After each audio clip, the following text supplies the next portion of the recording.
I'm 73 years old, lying in a nursing home bed in Ohio, and I need to tell you something before it's too late for you too. People think the worst part about dying here is the loneliness. They're wrong. The worst part is realizing you spent your entire life preparing for a future that turned into a waiting room.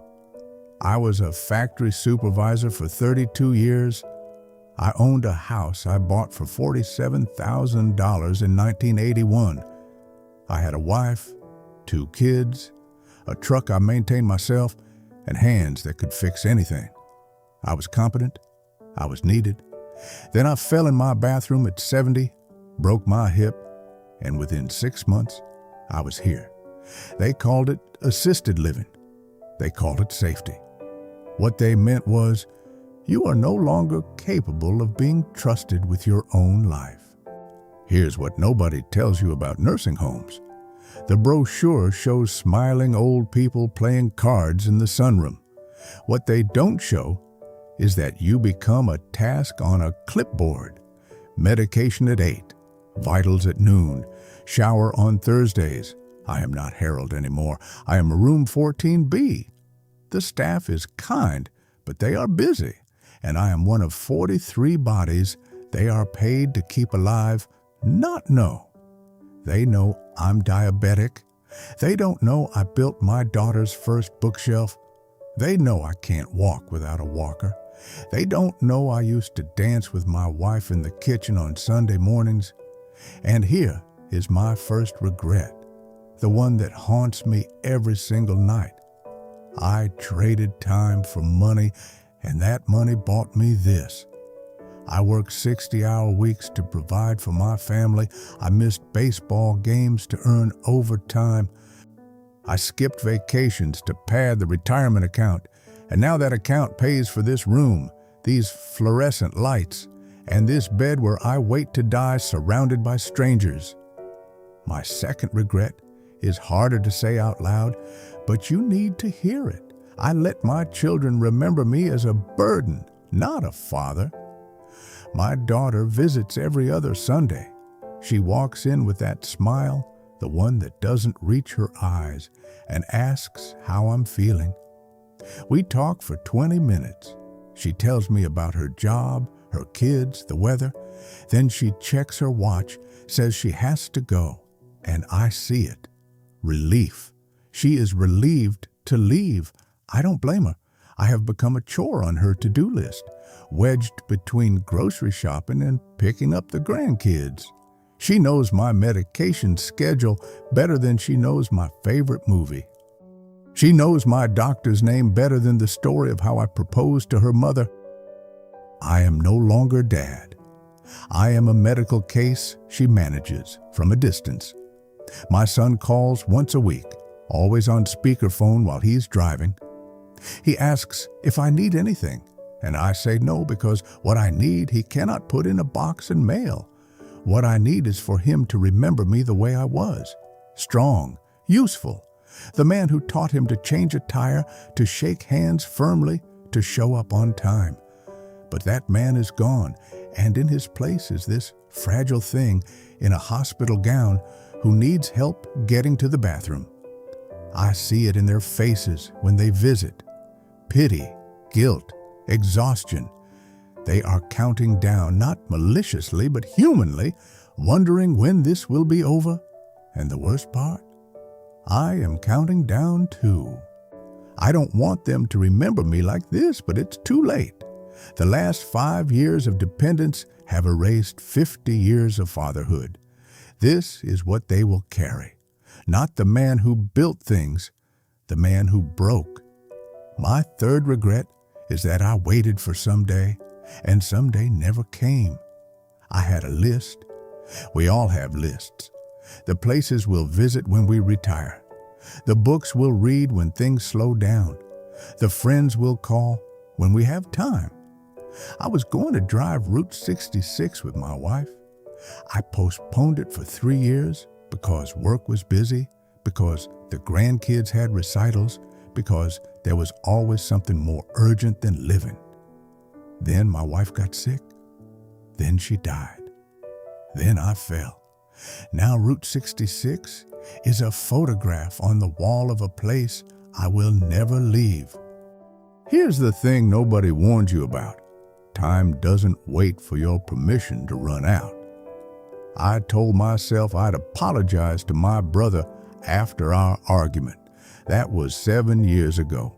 He died 4 years ago. I never called. I was going to learn piano. I was going to write letters to my grandchildren. I was going to sit on a beach one more time. Instead, I am here in a building that smells like an institutional soap and overcooked vegetables, watching the same four walls, waiting for nothing. And here's what keeps me awake at night. I let my children remember me as a burden instead of a father. My daughter knows my insurance policy better than my childhood stories. My son knows my will better than my dreams. I wanted to leave them memories of strength, of laughter, of the man who taught them to ride bikes and face fear. Instead, I am leaving them relief. Relief that the phone calls will stop. Relief that the guilt will end. Relief that they can finally stop pretending this isn't killing them too. I became the father they visit out of obligation, not love. That's not their fault. That's mine. I let the decay define me. My fourth regret is that I let strangers decide my last chapter. I never sat down and told my kids what I actually wanted. I never wrote it down. I never had the hard conversation because I thought I had time, and because talking about death felt like inviting it in. So when I fell, when the hospital said I couldn't go home alone, my children made the decision for me. They toured 3 facilities in one weekend and picked this one because it had good reviews and accepted my insurance. I don't blame them. They were scared and exhausted and doing their best. But here's the truth. I didn't choose this life. It was chosen for me. I eat breakfast at 7:30, whether I'm hungry or not. I go to bed at 9 because that's when the night shift starts and they need us quiet. I take pills I don't understand for conditions nobody explained. Last month, they moved me to a different room without asking because they needed mine for someone who pays more. I am not a person here. I am a unit, a body to be managed, rotated, medicated, and filed away. And the cruelest part? I have no exit. I signed papers I didn't read. My power of attorney belongs to my daughter, who is too kind to let me go and too tired to fight the system. So I exist in this loop. Wake, eat, sit, sleep, repeat. I had 70 years of choices, and I ended with none. If I could go back, I would have written it down, exactly what I wanted, where I wanted to be, who I wanted near me. I would have told my children, do not let me disappear into efficiency. But I stayed silent, and silence gave away my ending. My fifth regret is that I confused safety with living. This place has everything. Handrails in every hallway, nurses within earshot 24 hours a day, emergency buttons in the bathroom, 3 meals delivered on schedule, climate control, medical staff, security cameras. It is the safest I have ever been in my entire life. It is also the most dead I have ever felt. Safety became my family's priority the moment I fell. They said I couldn't be trusted alone. They said the stairs were too dangerous. They said, what if something happens and nobody's there? And I understood.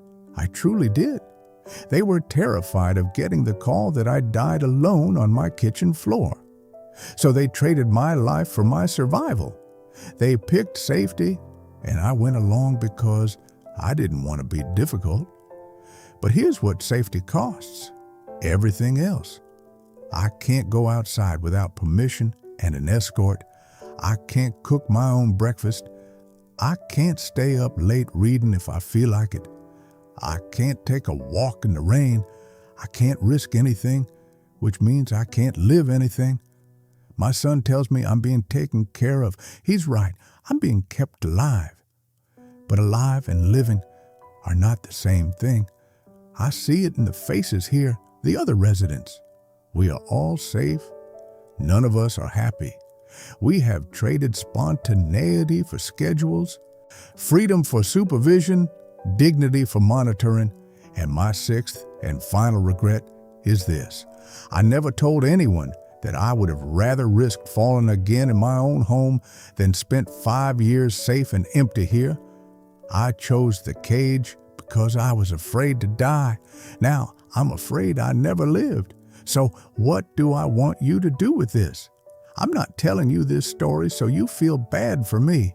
I'm telling you because most of you are making the same mistakes I made right now, today, and you don't even see it. You think you have time. You don't. You think working late to secure the future is noble.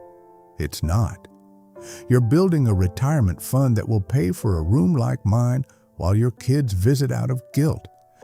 Here's what I wish someone had told me at 50. Your children don't need your money as much as they need your presence. That overtime shift you're taking this weekend, your son will remember you missed his game.